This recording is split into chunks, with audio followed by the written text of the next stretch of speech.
Bismillahirrahmanirrahim. Assalamualaikum warahmatullahi wabarakatuh. Halo Sobat Ekonomi, perkenalkan saya Abelia Faradiba, mahasiswa program studi Ekonomi Syariah, Fakultas Ekonomi dan Bisnis Islam.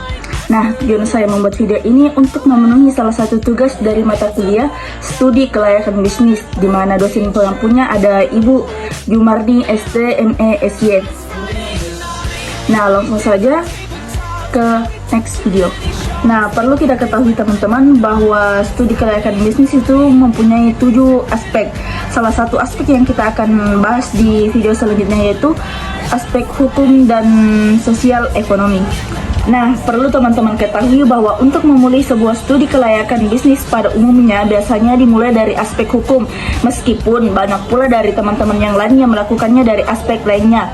Nah, penilaian dan analisis aspek hukum ini sangat perlu dilakukan, terutama bagi calon kreditor dan calon investor. Nah, calon kreditor yang akan memberikan bantuan kepada teman-teman di bawahnya, dan ada juga calon investor yang ingin menanamkan modalnya di dalam proyek yang bersangkutan. A few moments later. Nah, ada beberapa tujuan dari aspek hukum itu ada 3. Yang pertama ada meneliti keabsahan, kesempurnaan, dan keaslian dari dokumen-dokumen yang dimiliki.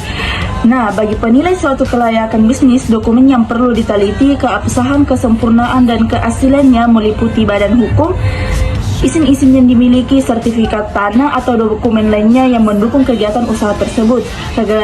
Kegagalan dalam penelitian apabila ada dokumen yang tidak sah dan tidak sempurna akan menimbulkan masalah di kemudian hari. Seperti yang kita ketahui bahwa banyak sekali usaha-usaha yang telah berjalan seiring berjalannya waktu, akan tetapi usaha tersebut kemudian berhenti akibat suatu masalah. Mungkin sebelumnya planning-planning yang dilakukan ada yang melesat atau ada yang gagal. Bisa kita ambil contoh seperti di daerah Salugula itu terdapat ST Indonesia yang sekarang sudah tutup. Nah, awal 2023 itu sudah berkembang hingga akhir 2023 itu masih berlanjut, akan tetapi tahun 2024 usaha tersebut sudah tutup. A few moments later. Nah, selanjutnya itu ada jenis-jenis badan hukum usaha. Yang pertama ada perseorangan, atau di mana perusahaan perseorangan merupakan perusahaan yang dimiliki oleh seseorang yang dimana tujuan utamanya semata-mata hanya mencari keuntungan. Nah, untuk mendirikan perusahaan perseorangan sangatlah sederhana dan tidak perlu persyaratan khusus sebagaimana bentuk hukum lainnya, karena ini hanya seseorang yang mendirikan perusahaan tersebut. Yang kedua itu ada firma, di mana firma merupakan perusahaan yang didirikan oleh 2 orang atau lebih dan menjalankan perusahaan atas nama perusahaan. Nah, untuk mendirikan firma terdiri dari 2 cara. Yang pertama melalui akta resmi, yang kedua melalui kepemimpinan firma yang berada sepenuhnya di tangan pemilik kesepakatan pihak-pihak terlibat. Nah, adapun tujuan dari firma untuk mencari keuntungan. Next, yang ketiga ada perseroan komanditer atau lebih sering disingkat sebagai CV, yang merupakan persekutuan yang didirikan atas dasar kepercayaan. Tujuan pendirian CV guna mendirikan peluang bagi perseorangan untuk ikut menanamkan modalnya.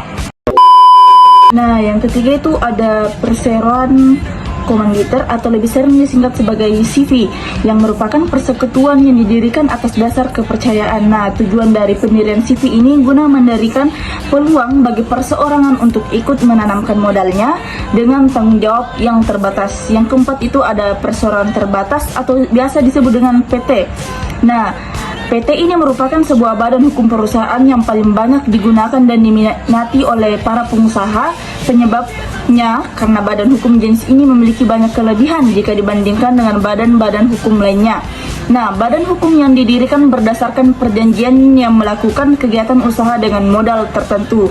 Nah, PT ini sering kita lihat di kota kita sendiri atau di Palopo sendiri bahwa banyak perusahaan-perusahaan yang bekerja sama. Dalam praktiknya, jenis perseroan terbatas terdiri atas 2. Yang pertama itu dilihat dari segi kepemilikannya dan dilihat dari segi status perseroan terbatas. Nah, selanjutnya itu ada perusahaan negara atau lebih sering disingkat sebagai PN, perusahaan yang didirikan berdasarkan undang-undang.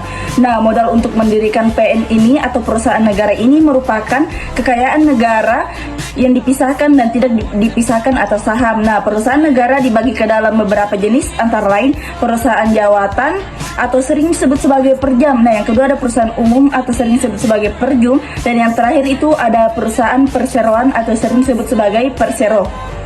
Nah, yang kedua itu ada perusahaan daerah.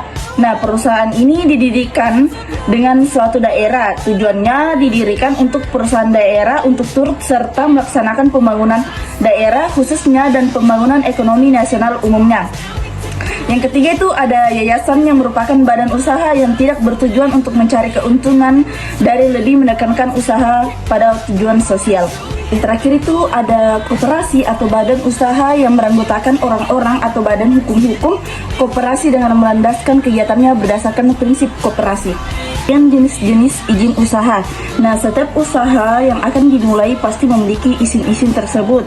Seperti contohnya itu surat izin usaha perdagangan, ada surat izin usaha industri, ada surat izin usaha tambang, semisal dia ingin berusaha tambang.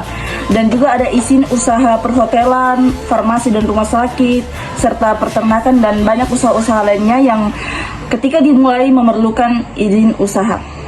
Nah, selanjutnya itu ada dokumen-dokumen yang diteliti. Yang pertama itu ada bentuk badan usaha, yang kedua ada bukti diri, yang ketiga ada tanda daftar perusahaan atau sering disingkat sebagai TDP, yang keempat ada nomor pokok wajib pajak, dan yang terakhir itu ada izin-izin perusahaan.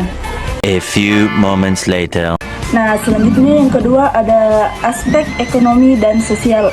Nah, analisis ekonomi merupakan salah satu aspek yang perlu kita ketahui dengan baik oleh usaha swasta, apalagi untuk usaha atau proyek-proyek pemerintah.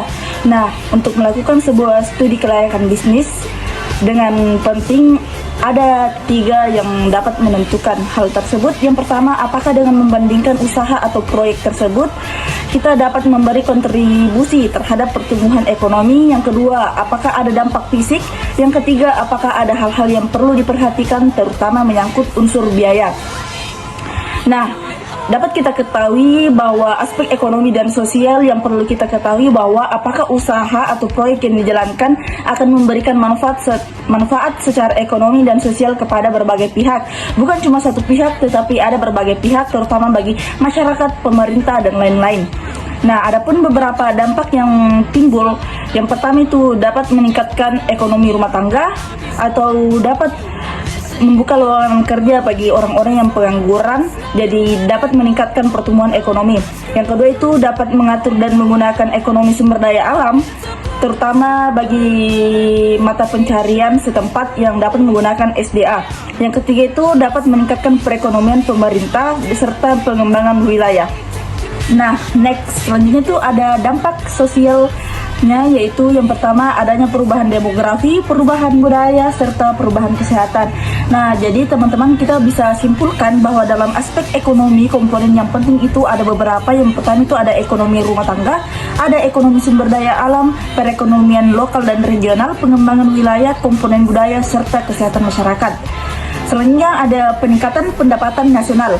Nah, ditinjau dari aspek ekonomi, salah satu kelayakan usaha dapat kita lihat dari kemampuan investasi tersebut dalam meningkatkan pendapatan nasional atau daerah melalui peningkatan PDB dan PAD. Jadi teman-teman kita bisa lihat bahwa peningkatan pendapatan nasional itu dilihat dari segi investasi, bagaimana orang-orang dapat berinvestasi.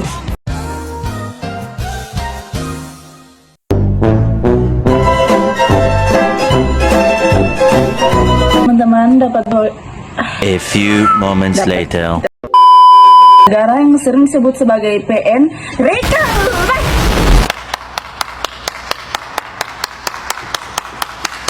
Kelayakan pada umumnya dimulai dari aspek hukum pada walaupun aspek hukum dan ekonomi. A few moments later.